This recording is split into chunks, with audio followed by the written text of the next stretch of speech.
రంగురంగు గుడ్లు, రంగురంగు గుడ్లు. ఇన్ని రకాల గుడ్లుంటాయని ఇక్కడికొచ్చేంత వరకు నాకు తెలీదు. నా చేతిలో ఉన్న గుడ్లు పేరు క్వాల్ ఎగ్స్ అంటే తెలుగులో కౌజుపిట్ట గుడ్లంట. ఇక్కడ వైట్ ఎగ్స్ కనిపిస్తున్నాయి చూడండి. అవేమో బాతుగుడ్లు.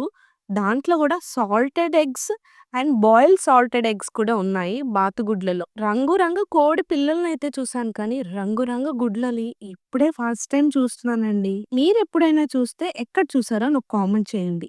ఇంతకీ ఈ ఎగ్స్ ఏంటో చూసేద్దాం వచ్చేయండి. ఈ పింక్ కలర్‌లో ఉన్నాయి చూడండి. అవి సెంచురీ ఎగ్స్ అంట. ఇంకా ఇక్కడ రకరకాల కలర్స్‌లో ఉన్నాయి చూడండి. అవి సెంచురీ సాల్టెడ్ ఎగ్స్. ఈ ఎగ్స్ కలర్స్‌లోకి రావడానికి 100 డేస్ ఫర్మెంటేషన్ అయితే చేస్తారంట. చాలా సేఫ్. నెక్స్ట్ వీడియోస్‌లో మనం కూడా ట్రై చేసేద్దాం ఇవి. ఇవేమో చికెన్ ఎగ్స్. ఇవేమో చికెన్ ఫ్రీ ఫార్మ్ ఎగ్. కింద లాంగ్ వీడియో లింక్ ఇస్తాను చూడండి. సబ్స్క్రైబ్.